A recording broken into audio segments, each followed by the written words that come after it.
ನಮಸ್ಕಾರ ಸ್ನೇಹಿತರೆ. ನಾನಿವತ್ತು ಸಾಮಾನ್ಯವಾಗಿ ನಾನು ಲೈವ್ ಬರಲ್ಲ, FB ಲೈವ್ ಬರೋವಂಥ ಅಭ್ಯಾಸ ನನಗೆ ಮೊದಲಿನಿಂದನೂ ಇಲ್ಲ.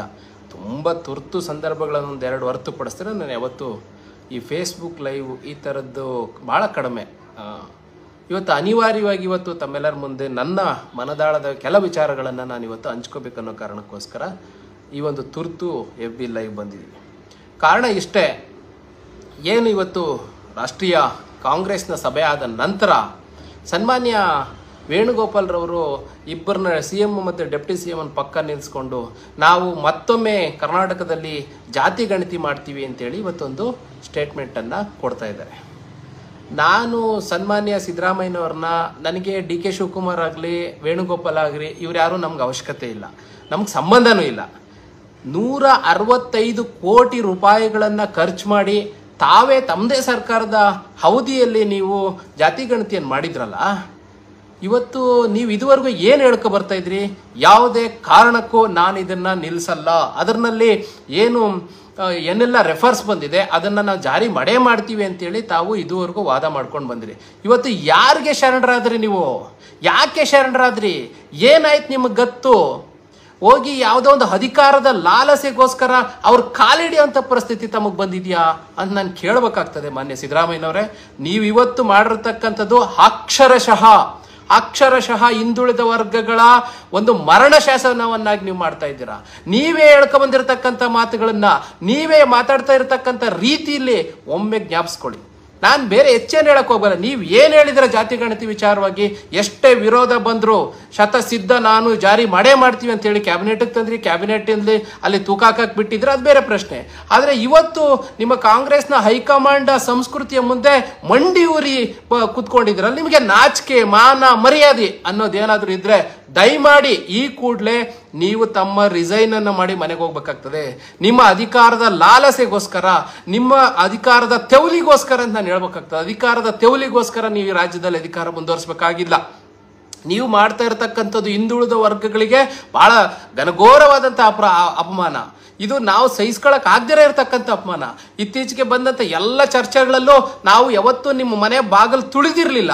ಅಂಥವ್ರು ನಾವು ಮಾಧ್ಯಮಗಳಲ್ಲಿ ಕೂತಿ ತಂಬರ ಇಲ್ಲ, ಸಿದ್ದರಾಮಯ್ಯನವ್ರು ಭಾಳ ಗಟ್ಟಿ ಮನಸ್ಸು ನಿರ್ಧಾರ ತಗೊಂಡಿದ್ದಾರೆ, ಅವರು ಮಾಡೇ ಮಾಡ್ತಾರೆ ಅಂತೇಳಿ ನಾವೆಲ್ಲ ಭಾಳ ಗಂಟಾಘೋಷವಾಗಿ ಎಲ್ಲ ಚಾನಲ್ಗಳಲ್ಲಿ ಕೂತ್ಕೊಂಡು ನಿಮ್ಮ ಪರ ನಾವು ಬ್ಯಾಟಿಂಗ್ ಮಾಡಿದ್ವಿ. ನಾವೇನಾಗಬೇಕೀಗ? ನಾವು ಯಾರಿಗೆ ಹೇಳ್ಕೋಬೇಕು? ಸಿದ್ದರಾಮಯ್ಯ ಅಂದರೆ ಹುಲಿ ಅದು ಇದು ಅಂತೇಳಿ ನಾವು ನಿಮ್ಮನ್ನು ಯಾವ ಕಾರಣಕ್ಕೂ ಬಿಟ್ಕೊಡ್ದೆ ನಾವು ನಿಮ್ಮನ್ನು ಸಮರ್ಥಿಸ್ಕೊಂಡ್ವಿ. ಆದರೆ ದುರಂತ ಏನಾಯ್ತು? ಇವತ್ತು ಹೈಕಮಾಂಡ್ನ ಮುಂದೆ ಹೋಗಿ ಕೈ ಕಟ್ಕೊಂಡು ಈನ ಪರಿಸ್ಥಿತಿಗೆ ಬಂದು ನಿಂತಿದ್ರಲ್ಲ, ನಿಮಗೆ ನಾಚಿಕೆ ಮಾನ ಮರ್ಯಾದೆ ಅನ್ನೋದೇನಾದರೂ ಇದ್ರೆ ದಯಮಾಡಿ ರಿಸೈನ್ ಮಾಡಿ. ನಮ್ದು ಇನ್ನೇನು ಗೊತ್ತೇ ಇಲ್ಲ. ನಿಮ್ಮಿಂದ ಈ ಹಿಂದುಳಿದ ವರ್ಗ ಸಮಾಜಗಳಿಗೆ ಏನು ಮೂರ್ಖಾಸ್ನ ಉಪಯೋಗ ಆಗ್ತಾ ಇಲ್ಲ ಅಂತೇಳಿ ಬಹಳ ಚೆನ್ನಾಗಿ ಗೊತ್ತಿದೆ. ಅಧಿಕಾರಿ ವರ್ಗಗಳಿಂದ ಹಿಡಿದು ಸಾಮಾನ್ಯವಾಗಿ ನಿಮ್ಗೆ ಓಟ್ ಹಾಕಂತಹ ಒಬ್ಬ ಜನಸಾಮಾನ್ಯರವರೆಗೆ ನಿಮ್ಮ ಮೇಲೆ ಹುಚ್ಚು ಅಭಿಮಾನ, ಅಂಧ ಅಭಿಮಾನ. ಈ ಅಂಧ ಅಭಿಮಾನನ ಯಾವ ರೀತಿ ನೀವು ಎನ್ಕ್ಯಾಶ್ ಮಾಡಿಕೊಂಡು ತಮ್ಮ ಒಂದು ಸಾಮ್ರಾಜ್ಯವನ್ನು ಸ್ಥಾಪಿಸ್ಕೊಂಡಿದ್ದೀರಾ, ಇವತ್ತು ಆ ಸಾಮ್ರಾಜ್ಯದ ಮುಖಾಂತರ ತಾವೆಲ್ಲ ಏನೆಲ್ಲ ಪಡ್ಕೊಂಡಿದ್ದೀರಾ ಅಂತೇಳಿ ರಾಜ್ಯದ ಜನತೆಗೆ ಗೊತ್ತಿದೆ. ಆದರೆ ದುರಂತ ಏನಾಗಿದೆ ಅಂದರೆ, ನಾವು ಎಲ್ಲೋ ಒಂದು ಕಡೆ ಅಂಧ ಅಭಿಮಾನದಲ್ಲಿ ಮುಳುಗೋಗಿ ಸಾಮಾಜಿಕವಾಗಿ, ಶೈಕ್ಷಣಿಕವಾಗಿ, ಆರ್ಥಿಕವಾಗಿ ಎಲ್ಲ ರಂಗದಲ್ಲೂ ಹಿಂದುಳಿದಿದ್ದೀವಿ. ಆದರೆ ದುರಂತ ಏನಾಗಿದೆ ಅಂದರೆ, 2 ಸಾರಿ ಮುಖ್ಯಮಂತ್ರಿ ಆಗಿರೋ ಕಾರಣಕ್ಕೋಸ್ಕರ ದಕ್ಷಿಣ ಕರ್ನಾಟಕದಲ್ಲಿ ಒಂದು ಕೋಮು, ಉತ್ತರ ಕರ್ನಾಟಕದಲ್ಲಿ ಒಂದು ಕೋಮು, ಈ ಪ್ರಬಲ ಕೋಮುಗಳು ಇವರೆಲ್ಲ ಸಿದ್ದರಾಮಯ್ಯನ ಪರ, ಇವರು ಸಿದ್ದರಾಮಯ್ಯನ ಅನುಯಾಯಿಗಳು ಅಂತ ಹೇಳಿ ನಮ್ಮನ್ನು ಆರ್ಥಿಕವಾಗಿ, ಸಾಮಾಜಿಕವಾಗಿ, ಶೈಕ್ಷಣಿಕವಾಗಿ ಬಹಳ ಕೆಟ್ಟ ಹೀನ ಸ್ಥಿತಿಯಲ್ಲಿ ಇವತ್ತು ಕರ್ನಾಟಕ ರಾಜ್ಯದಲ್ಲಿ ತಂದು ನಿಲ್ಲಿಸಿದ್ದಾರೆ. ನೀವು ನಮ್ಮ ಮೇಲೆ ಅಟ್ರಾಸಿಟಿ ಕೇಸ್ಗಳಾಗಿರ್ತಕ್ಕಂಥದ್ದು ಇರ್ಬೋದು, ಅದಕ್ಕೆ ಆದಂಥ ಪರಿಹಾರ ಮಾಡಿಕೊಟ್ಟಿಲ್ಲ. ಇವತ್ತು ಕುರಿಗಾಯಿಗಳು ಬೀದಿಯಲ್ಲಿ ಪಾಪ ಯಾವುದೋ ಒಂದು ಹೊಲಕ್ಕೆ ಹೋದ್ರೆ ಸಾಕು ಅವ್ರ ಮೇಲೆ ಹಲ್ಲೆ ಆಗ್ತಾ ಇರತಕ್ಕಂಥ ಘಟನೆಗಳಿವೆ.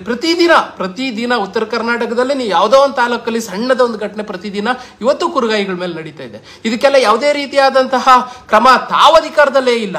ನೀವು ಇಲ್ದಿರ ಇರ್ತಕ್ಕಂಥ ಸಂದರ್ಭದಲ್ಲಿ ನಮ್ಗೆ ಯಾವ ರೀತಿಯಾದ ನ್ಯಾಯ ಸಿಗುತ್ತೆ? ಇದೆಲ್ಲದರನ್ನು ಒಳಗೊಂಡು ನೀವು ಜಾತಿ ಗಣತಿ ಮಾಡಿ ನಮ್ಗೆ ನ್ಯಾಯ ಕೊಡಿಸ್ತೀರಾ ಅಂತೇಳಿ ನಾವು ಭಾಳ ಆಸೆ ಅಭಿಲಾಷೆ ಇಟ್ಕೊಂಡಿದ್ರಿ. ದುರಂತ ಏನಾಯ್ತು? ಸನ್ಮಾನ್ಯ ಮುಖ್ಯಮಂತ್ರಿಗಳು ಇವತ್ತು ಅವ್ರು ಯಾರು 4 ಕೋಟಿ ಹಾಕ್ಸೋ ಯೋಗ್ಯತೆ ಇಲ್ದಿರೋ ಮನೆ ಬಾಗಿಲಲ್ಲಿ ಹೋಗಿ ನಿಂತ್ಕೊಂಡು ಕೈ ಕಟ್ಕೊಂಡು ನಿಂತ್ಕೊಂಡು ತಲೆ ಅಲ್ಲಾಡಿಸ್ಕೊಂಡು ಬರ್ತಾ ಇದ್ದೀರಂದ್ರೆ ನಾವು ಏನಂತ ಕರಿಬೇಕು? ಈ ರಾಜ್ಯದಲ್ಲಿ ಹಿಂದುಳಿದ ವರ್ಗಗಳಿಗೆ ಮರಣ ಶಾಸನವಾಗಿ ಮಾಡ್ತಾ ಇದ್ದೀರಾ, ನಮಗೆ ಅವಮಾನ ಮಾಡ್ತಾ ಇದ್ದೀರಾ, ನಮ್ಮ ಮಕ್ಕಳ ಮತ್ತು ನಮ್ಮ ಮುಂದಿನ ಪೀಳಿಗೆಗಳಿಗೆ ಭವಿಷ್ಯವನ್ನ ಇವತ್ತು ಯಾರಾದ್ರೂ ಹಾಳು ಮಾಡ್ತಾ ಇದ್ರೆ ಅದು ಮಾನ್ಯ ಸಿದ್ದರಾಮಯ್ಯನವರೇ ಅಂತಾನೆ ನಾವು ನೇರವಾಗಿ ಹೇಳ್ಬೇಕಾಗ್ತದೆ. ಈಗಲೂ ಕಾಲ ಮಿಂಚಿಲ್ಲ. ಒಂದು ನೀವೇ ಮಾಡಿರ್ತಕ್ಕಂಥದ್ದು, ನಾವು ಮಾಡಿ ಅಂತ ಹೇಳಿಲ್ಲ, ನಾವು ಜಾತಿ ಗಣತಿ ಮಾಡಿ ನಮ್ಗೆ ನ್ಯಾಯ ಕೊಡಿಸಿ ಅಂತಾನು ಕೇಳಿಲ್ಲ. ನೀವೇ ಮಾಡಿದ್ರಿ, ನೀವೇ ವರದಿ ತಯಾರಿಸ್ತೀರಿ. ಇವಾಗ ನೀವೇ ಕಣ್ಮುಚ್ಕೊಂಡು ಕೂತ್ರೆ ನಮ್ಗೆ ಇದಕ್ಕೆ ಪರಿಹಾರ ಕೊಡುವಂಥವ್ರು ಯಾರು? ದಯಮಾಡಿ ಅರ್ಥ ಮಾಡ್ಕೋಬೇಕಾಗಿರ್ತಕ್ಕಂಥದ್ದು. ನಾನು ಈ ಮೂಲಕ ತಮಗೆ ಎಚ್ಚರಿಕೆ, ಈ ಸಮಾಜದ ಪರವಾಗಿ ನಾನು ಹೇಳಕ್ ಬಯಸ್ತೀನಿ, ಈ ಕೂಡಲೇ ನೀವು ರಿಸೈನ್ ಮಾಡಿ ಮನೆಗೆ ಹೋಗಿ. ನಿಮ್ದೊಂದು ಆಸೆ ಇದೆ, ದೇವರಾಜ್ ಅರಸು ಅವರ ಅವಧಿಯನ್ನು ಮುರಿದ್ಬಿಡ್ತೀನಿ, ಆಮೇಲೆ ಎಲ್ಲನ ಹಾಳಾಗೋಗ್ಲಿ, ಯಾವನ್ ಏನಾದ್ರೂ ಹಾಳಾಗೋಗ್ಲಿ, ನನ್ನ ಅಧಿಕಾರ ನಾನು ಅತಿ ಹೆಚ್ಚು ದಿನ ಈ ರಾಜ್ಯದಲ್ಲಿ ಮುಖ್ಯಮಂತ್ರಿ ಆಗಿದ್ದೆ ಅನ್ನೋದೊಂದನ್ನು ತಲೆಯಲ್ಲಿ ಇಟ್ಕೊಬಿಟ್ಟು ಅವ್ರು ಹೇಳಿದ್ದಕ್ಕೆಲ್ಲ ಹೂ ಅನ್ಕೊಂಡು ನೀನು, ನಿನ್ ಮಗ, ನಿನ್ ಮೊಮ್ಮಗ ದಿನ ಝೂಮಲ್ಲಿ ಎಲ್ಲೋ ಇರೋನ್ ಕರ್ಕೊ ಬಂದ್ಬಿಟ್ಟು ವೇದಿಕೆ ಮೇಲೆ ಕೂತ್ಕೊಂಡು ಫೋಟೋ ಸೆಷನ್ ಮಾಡಿಸ್ಕೊಂತೀರಲ್ಲ, ನಾವು ಏನಂತ ಹೇಳ್ಬೇಕು ನಿಮ್ಗೆ? ನೀವು ಈ ಪರಿಸ್ಥಿತಿಲಿ ನೀವು ಮಾಡಕ್ಕಾಗಲ್ಲ ಅಂದಲ್ಲಿ ಯಾಕೆ ನೀವು ಇದನ್ನ ಇದು ಮಾಡಕ್ ಬಂದ್ರಿ? ನಾನು ಈ ಕೂಡಲೇ ದಯಮಾಡಿ ರಿಸೈನ್ ಮಾಡಿ ತಾವು ಮನೆಗೆ ಹೋಗೋದು ಸೂಕ್ತ. ನಿಮ್ಮಿಂದ ಈ ಸಮಾಜಕ್ಕೆ ಏನು ಉಪಯೋಗ ಇಲ್ಲ.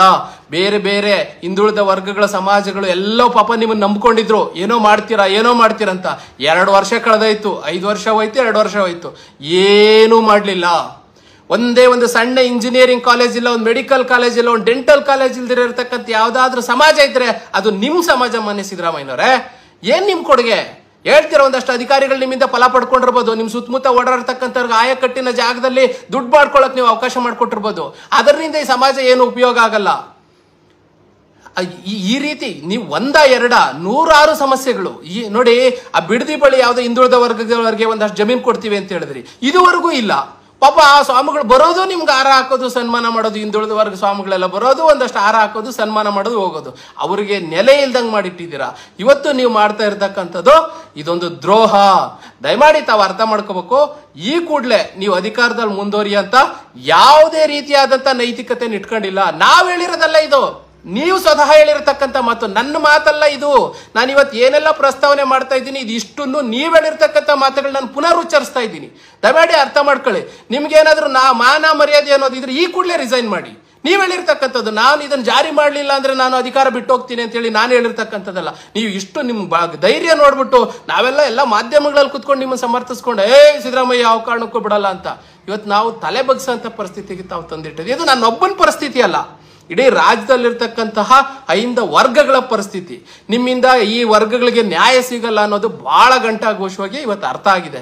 ಇವತ್ತು ನಿಮ್ಮಲ್ಲಿ ಪ್ರೆಷರ್ ಇರ್ಬೋದು, ಬೇರೆ ಬೇರೆ ದುಡ್ಡಿನ ತೈಲಿ ಇರ್ತಕ್ಕಂಥವರು ಅವರ ಹಣದ ಆಮಿಷವನ್ನ ನಿಮ್ಮ ಹೈಕಮಾಂಡ್ ಮೇಲೆ ಒತ್ತಿ ನಾವ್ ಹೇಳ್ದಂಗೆ ಆಗ್ಬೇಕು, ನಾವ್ ಹೇಳ್ದಂಗೆ ನಡ್ಕೋಬೇಕು ಅಂತ ಹೇಳ್ಬಿಟ್ಟು ನಿಮ್ಮಲ್ಲಿ ಸವಾರಿ ಮಾಡಿರ್ಬೋದು. ಅವ್ರಿಗೆ ಪಾಠ ಕಲಿಸುವಂತ ಸಂದರ್ಭ ಬರುತ್ತೆ, ಅವ್ರಿಗೆ ನಾವು ಯಾವ ರೀತಿಯಾದಂತ ಉತ್ತರ ಕೊಡುವಂತ ಸಂದರ್ಭ ಬರುತ್ತೆ. ಚುನಾವಣಾ ಸಂದರ್ಭದಲ್ಲಿ ನಾವು ಖಂಡಿತ ಈ ಸಮಾಜ ಕೊಟ್ಟೆ ಕಾಲಕ್ಕೂ ಕೊಟ್ಟಿದೆ ಕೂಡ. ಅದು ದೇವೇಗೌಡರು ಇರ್ಬೋದು ಅಥವಾ ಬೇರೆ ಬೇರೆ ರಾಜಕಾರಣಿಗಳಿರ್ಬೋದು, ಯಾವ್ಯಾವ ಸಂದರ್ಭದಲ್ಲಿ ಯಾವ ರೀತಿಯಾದಂತ ಉತ್ತರ ಕೊಡಬೇಕು ಅನ್ನೋದನ್ನ ಕಾಲಕ್ಕೂ ಈ ಸಮಾಜ ಬಹಳ ಪ್ರಜ್ಞಾವಂತಿಕೆಯಿಂದ ಕೊಟ್ಟಿದೆ. ಆದ್ರೆ ನಿಮ್ ವಿಚಾರದಲ್ಲಿ ಈ ಅಂಧ ಅಭಿಮಾನದ ಪರಿಣಾಮವಾಗಿ ಇವತ್ತು ಬೀದಿ ಪಾಲಾಗಿರ್ತಕ್ಕಂಥದ್ದು ನಮಗೆ ಬಹಳ ನೋವಿನ ಸಂಗತಿ. ದಯಮಾಡಿ ನೀವು ಅರ್ಥ ಮಾಡ್ಕೋಬೇಕು. ನಾವು ಮಾಡಿದ್ದಲ್ಲ ಜನಗಣತಿ ಇದ್ದು, ನೀವೇ ತಂದಿದ್ದು, ನೀವು ತಂದು ನಮ್ಮ ಮೇಲೆ ಗೂಬೆ ಕೂರಿಸ್ತಾ ಇರ್ತಕ್ಕಂಥದ್ದು.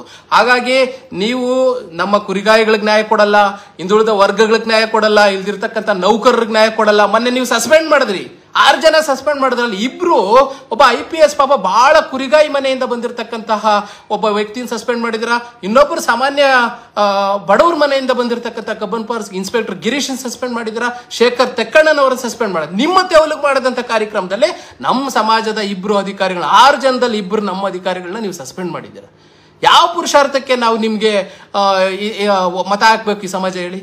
ನೀವು ಅನೇಕ ವಿಚಾರಗಳನ್ನು ಹೇಳಿದ್ರಿ, ಚುನಾವಣಾ ಸಂದರ್ಭದಲ್ಲಿ ಹೇಳ್ತಾ ಇದ್ರಿ, ಸಹಕಾರ ಕ್ಷೇತ್ರದಲ್ಲಿ ನಾನು ಮೀಸಲು ತಂದು ಬಿಡ್ತೀನಿ, ಡೈರಿಯಲ್ಲಿ ಮೀಸಲು ತರ್ತೀನಿ, ಇನ್ಯಾವುದೋ PLD ಬ್ಯಾಂಕಲ್ಲಿ ಮೀಸಲು ತರ್ತೀನಿ, ಅದ್ರಲ್ಲಿ ಮೀಸಲು. ಎಲ್ಲೋಯ್ತು ನಿಮ್ಮ ಆ ವಾಗ್ದಾನಗಳೆಲ್ಲ?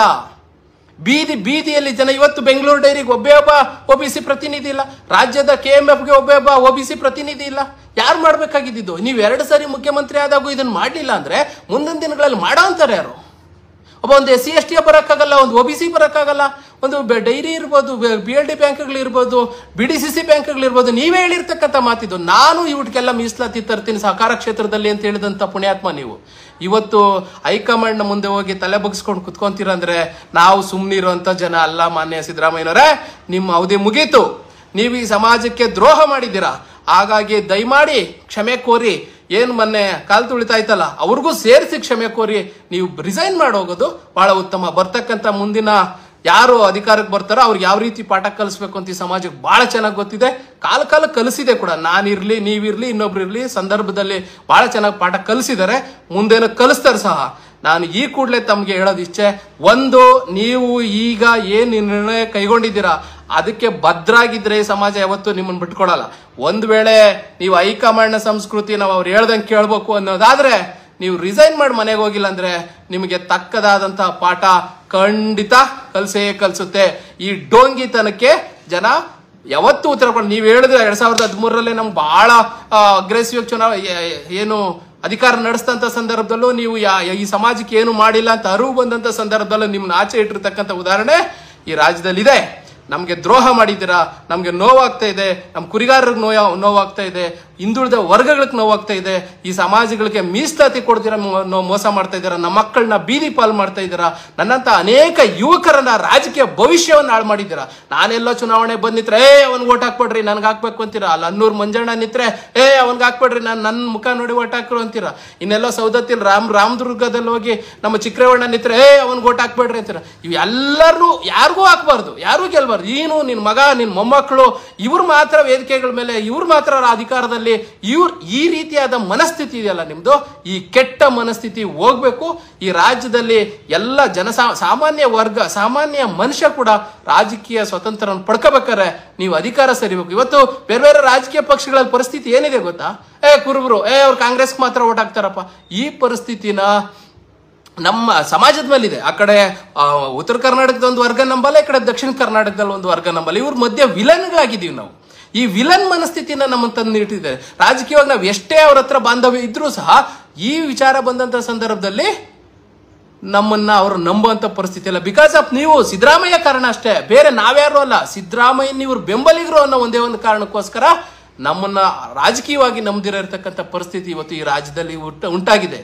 ನಾನು ಇಷ್ಟೇ ಹೇಳೋದು, ನೀವು ಈ ವರದಿಯನ್ನ ಯಥಾವತ್ತಾಗಿ ಅನುಷ್ಠಾನ ಮಾಡಕ್ಕೆ ನಿಮ್ಗೆ ತಾಕತ್ತಿಲ್ಲ ಅಂದ್ರೆ ನೇರವಾಗಿ ಹೇಳ್ಬಿಡಿ, ನೀವು ರಿಸೈನ್ ಮಾಡಿ ಮನೆಗೆ ಹೋಗಿ. ಬರ್ತಕ್ಕಂಥವ್ರು ನಾವು ನೋಡ್ತೀವಿ ಅದು ಯಾಕೆ ಮಾಡಲ್ಲ, ಹೆಂಗ್ ಮಾಡಲ್ಲ ಅನ್ನೋದನ್ನ ನಾವು ರಾಜಕೀಯವಾಗಿ ಯಾವ ರೀತಿ ಫೇಸ್ ಮಾಡಬೇಕು ಅದೇ ರೀತಿಯಾದಂಥ ಫೇಸ್ ಮಾಡಿ ಅದೇ ರೀತಿಯಾದಂಥ ಉತ್ತರನ್ನ ಕೊಡುವಂಥ ಪರಿಸ್ಥಿತಿ ನಮ್ಗೆ ಬಂದೇ ಬರುತ್ತೆ.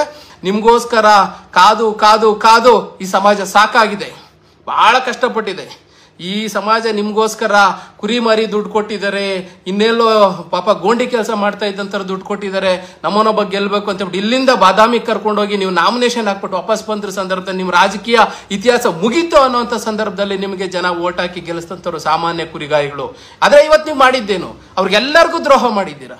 ನೀವು ಈ ದ್ರೋಹ ಮಾಡಿರೋದು ಸಹ ಇದಕ್ಕೋಸ್ಕರ ದಯಮಾಡಿ ರಿಸೈನ್ ಮಾಡ್ಬಿಡಿ.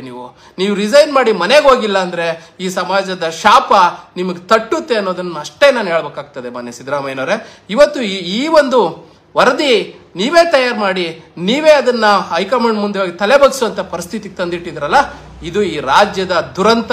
ನಿಮ್ಮಂತ ನಾಯಕರು ಈ ಸಮಾಜಕ್ಕೆ ಅವಶ್ಯಕತೆ ಇಲ್ಲೋದನ್ನ ಬಹಳ ಘಂಟಾಘೋಷವಾಗಿ ಹೇಳ್ಬೇಕಾಗ್ತದೆ. ದಯಮಾಡಿ ಈ ಸಮಾಜನೂ ಸಹ ಅರ್ಥ ಮಾಡ್ಕೋಬೇಕು. ಇವರನ್ನು ನಂಬಿದ್ರೆ ಮುಂದಿನ ದಿನಗಳಲ್ಲಿ ನಿಮ್ಗೆ ಯಾವುದೇ ರೀತಿಯಾದಂತಹ ಸೌಲಭ್ಯಗಳು ಸಿಗಲ್ಲ. ನಿಮ್ ದಾರಿ, ನಿಮ್ಮ ಅನುಕೂಲ ಸಿಂಧು. ನಿಮಗೆ ಯಾರು ನಿಮ್ಮ ಪರ ನಿಲ್ತಾರೆ, ನಿಮಗೆ ಯಾರು ನಿಮ್ಗೆ ಸಹಾಯ ಮಾಡ್ತಾರೆ, ಯಾವುದೇ ರಾಜಕೀಯ ಪಕ್ಷದಲ್ಲಿ ಅವ್ರ ಪರ ಹೋಗೋದನ್ನ ನೀವು ಕಲಿಲ್ಲ ಅಂದ್ರೆ ಈ ಸಮಾಜ ಉದ್ಧಾರ ಆಗಲ್ಲ ಅನ್ನೋದನ್ನ ಮಾತ್ರ ನಾನು ಹೇಳಕ್ ಬಯಸ್ತೀನಿ. ಮತ್ತೊಮ್ಮೆ ಹೇಳ್ತೀನಿ, ಈಗಲೂ ಯೋಚನೆ ಮಾಡಿ. ನಾವು ಈ ಸಮಾಜ ಪೂರ್ತಿ ನಿಮ್ಮ ಪರ ಇರುತ್ತೆ ಯಾವತ್ತೂ. ನೀವು ಮಾಡಿರ್ತಕ್ಕಂಥ ವರದಿ, ನೀವೇ ತಯಾರಿಸಿರ್ತಕ್ಕಂಥ ವರದಿಯನ್ನ ಈ ಕೂಡಲೇ ರಿಸೈನ್ ಮಾಡಿ. ಅದು ಯಾರ್ಯಾರು ವಿರೋಧ ಮಾಡ್ತಾರೋ ಮಾಡಿದ್ದಾಗ್ಲಿ, ನಿಮ್ಮ ಅಧಿಕಾರ ಹೋದ್ರೂ ಆಗ್ಲಿ. ನೀವೇ ಹೇಳಿರ್ತಕ್ಕಂಥದ್ದು, ನನ್ನ ಅಧಿಕಾರ ಹೋದ್ರೂ ಪರವಾಗಿಲ್ಲ, ನಾನು ಇದನ್ನ ಜಾರಿಗೆ ತಂದೇ ತೀರ್ತೀನಿ ಅಂತೇಳಿ ನನ್ನ ಮಾತಲ್ಲ ಇದು, ಸನ್ಮಾನ್ಯ ಸಿದ್ದರಾಮಯ್ಯನವ್ರ ಮಾತು. ನೀವು ಆಡಿರ್ತಕ್ಕಂಥ ಮಾತನ್ನ ದಯಮಾಡಿ ಉಳಿಸ್ಕೊಳ್ಳಿ, ಇಲ್ಲಾಂದ್ರೆ ರಿಸೈನ್ ಮಾಡಿ ಮನೆಗೆ ಹೋಗಿ ಅನ್ನೋದನ್ನ ಅಷ್ಟೇ ನಾನು ಹೇಳ್ಬೇಕಾಗ್ತದೆ. ಇದರಿಂದ ನಿಮ್ಮಿಂದ ಏನು ಭಾರಿ ನಿರೀಕ್ಷೆ ಏನಿಲ್ಲ. ನಿಮ್ಮಿಂದ ಇನ್ನೇನು ನಿರೀಕ್ಷೆ ಮಾಡೋಂಥ ಪರಿಸ್ಥಿತಿ ಈ ಸಮಾಜ ಇಲ್ಲ ಅನ್ನೋದನ್ನ ತಾವು ಅರ್ಥ ಮಾಡ್ಕೋಬೇಕು. ದಯಮಾಡಿ ರಿಸೈನ್ ಮಾಡಿ, ಇನ್ನೇನು ಬೇರೆ ಹೇಳಕ್ಕೆ ಉಳಿದಿಲ್ಲ ಅಂತ ಈ ಸಂದರ್ಭದಲ್ಲಿ ಹೇಳಕ್ ಬಯಸ್ತೀನಿ.